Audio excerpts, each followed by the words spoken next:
If you're a fan of platformers or Metroidvania-style games, you just might want to add Pseudoregalia to your list of games to play in 2023. This retro-inspired title features some of the tightest and most satisfying platforming I've ever experienced in a game, and this is coming from someone who generally doesn't even like platformers. My name's Johnny Bueno, and my experience with Pseudoregalia, as short as it was, left me with a serious sense of wonder and some very sweaty palms due to the intense platforming and no other reason.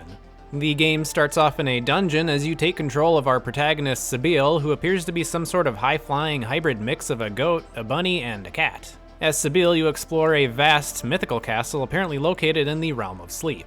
The castle and its characters are presented in a charming retro graphical style reminiscent of the PlayStation 1/Nintendo 64 era of games. The style is captured perfectly in not only the polygonal environments you'll be traversing, but also the UI, which is simplistic, yet effective in communicating everything you need to know about the status of your character, like Sabile's health and collected items. There's also these little miniature goat NPCs that inhabit the castle that weirdly remind me of those chows from the older Sonic games, further adding to the retro vibe. There's one key feature that is missing though, and it does drag the game down a little bit. There's no map. As a Metroidvania where backtracking is an inevitability, a map goes a long way in keeping the player from wandering aimlessly for hours because you forgot where one specific room or locked door was. My experience was no exception here. There were a few occasions where I had picked up a new movement ability that I wanted to use to traverse through a room in a previous zone, which I found painstakingly hard to navigate back to. Luckily, the overall size of the zones in Pseudoregalia aren't all that big, so you will find what you're looking for eventually, as long as you know you're in the correct area. Overall, the lack of a map is a little annoying, but not a total deal breaker for being able to enjoy the game.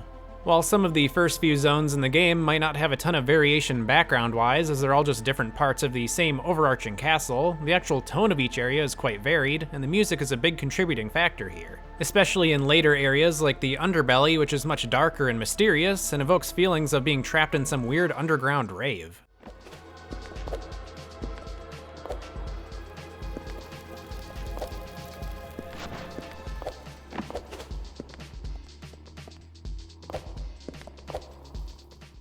The empty Bailey feels much more mystical as you move into a more open area with a very green yet very grand skyline.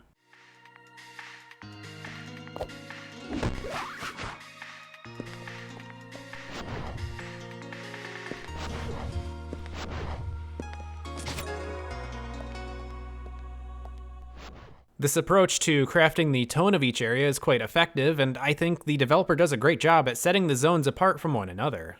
As far as your actual goal for progressing through the game goes, you'll be collecting 5 major keys to unlock a big old door with 5 big old keyholes. There are hints as to which zones these are located in, and this is where a lot of the backtracking will take place, since several of the keys aren't even reachable without specific movement abilities unlocked. The first time I reached the big old door was when I only had 2 of the 5 total keys in hand, and I'd probably say the last 30 to 40% of my time playing was spent backtracking finding those remaining keys. And once again, this is where a map feature would have been extremely helpful. Luckily, some of the later movement abilities you unlock make navigating previous areas a total breeze, and it's admittedly satisfying to fly past obstacles you struggled with earlier in the game. Now, as you explore the castle, you will run into some nasties who clearly don't want you there. Pseudoregalia doesn't feature a ton of enemy variety, as you'll be facing a lot of the same types of enemies in every zone, but honestly I didn't care that much as combat really isn't the focal point of the game. The enemies you do encounter are pretty cutesy, like this little fella playing a large brass instrument shooting musical notes at you, or these goofy little walking eggs that don't seem to put up much of a fight. Some of the more creative enemies include these headless maids that throw plates at you, or these annoying stationary hands that shoot long-range attacks and always seem to show up in places to throw off your platforming.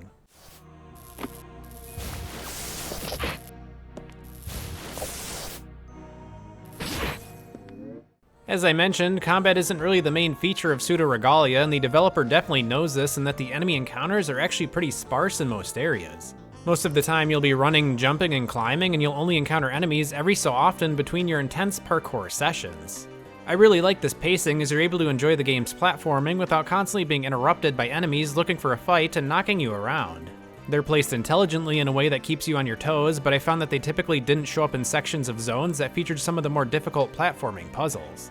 There are some boss fights in Pseudoregalia, and maybe I was missing something, but I didn't see any beyond the initial tutorial boss and the final boss of the game. The tutorial boss is essentially a souped-up version of the standard statue enemies found throughout most areas, and he did provide a decent level of challenge early on. He had a fairly diverse move pool that forced me to actually be wary of how I approached him. The thing is, I was hoping to see more bosses like this as I progressed through the game, but I never encountered another boss until the very end of my playthrough. Again, combat doesn't appear to be the focal point of the game, but the developer does appear to be capable of creating some fairly challenging and engaging boss fights, so I was just hoping for a little more in that department. The last boss, though, I did find to be incredibly fun as it was quite fast-paced, with a wide array of moves to learn and overcome. I won't spoil it here, but it definitely was a highlight, even if the boss and overall enemy variety does fall a little short. When we're talking actual gameplay, the platforming is the crown jewel of Pseudoregalia. It's definitely something that is easy to learn, yet incredibly difficult to master, as there are several abilities that factor into how you navigate through the castle that can be comboed together for some complex movement techniques. Some people call it schmovement, I call it frantically pressing buttons and getting angry when Sebille doesn't move the way I expect her to. These abilities include a high jump, a slide, a wall kick, and a wall ride. The way these abilities flow together can be incredibly satisfying once you've got the hang of them, and some are definitely harder to master than others. In my case, the wall kick was incredibly difficult to get the hang of and use to its fullest potential. There is some jank, but that being said, comboing a successful string of wall kicks does feel very good to pull off, as it adds a whole new level of verticality to your moveset. The wall ride ability unlocked later in the game is key to navigating later areas, but also plays a big role in breezing through previous areas as well. Once I unlocked it, it almost felt like a cheat code to going back and being able to reach previously unreachable platforms, and it just felt so smooth to glide along walls and breeze past old obstacles. In addition to that, the slide ability is true to classic games in that it's faster than Sebille's normal run speed, so once you unlock it, you won't want to move through the castle any other way. When it comes to combat, you're given a pretty basic 3-hit combo along with a chargeable healing ability. What's interesting is that early on you're granted an ability called Indignation that rewards you for not healing and successfully avoiding damage. When you attack, you're granted a level of Indignation up to a maximum level of 3. As this level goes up, Sebille's attacks deal more damage and have increased range. If you heal, your Indignation level goes down, thus reversing those increased effects. As a Souls-like veteran, I was a big fan of this system as it rewards player aggression through consistent attacks and avoiding damage. It encourages players to know when to dodge incoming attacks, and honestly I found enemy attack patterns pretty easy to learn, even if the most basic enemies die in only 2 or 3 hits. As a Metroidvania style game, there's also plenty to explore with many secret power-ups and unlockables to collect for those with a keen eye and a good grasp on the game's movement system. One of the more common power-ups, and typically one of the easier ones to reach, are the health power-ups. Collect 3 of these and Sebille will be granted an additional point of health. There are also power-ups to increase how much Sebille can heal, as well as how much magic power she can hold to spend on healing. Really nothing too crazy here, but I do love when games incentivize exploration and searching every corner of each zone to its fullest to uncover as many secrets as possible. This also gives players a reason to revisit previous zones beyond just general plot reasons to find keys, as many power-ups aren't reachable without specific movement abilities found later in the game. Also, since some are in more challenging spots, players are forced to spend more time mastering the game's movement system and experience it to its fullest. On top of that, there also appears to be unlockable outfits for Sebille, like this apparently professional attire I found behind a locked door. I'm not entirely sure what's professional about it, but I have to say there's just something about this outfit that just speaks to me. Either way, there's even further incentive if you're looking to play dress up with our beloved goat bunny cat protagonist. All in all, despite only taking around 5 hours to complete, Pseudoregalia showed me some of the smoothest movement I've experienced in a game in a long time. While there isn't much in terms of actual combat and story, the platforming takes center stage and absolutely steals the show. And at only $6 USD, I think it was well worth the price, and I recommend it to anyone interested in experiencing a game with some sweet, satisfying schmovement. If you enjoyed this video, don't forget to give it a like and let me know what you think in the comments below. I appreciate every bit of interaction and support, as I love making videos just like this one. So, please subscribe if you want to see more, and as always, thank you for watching.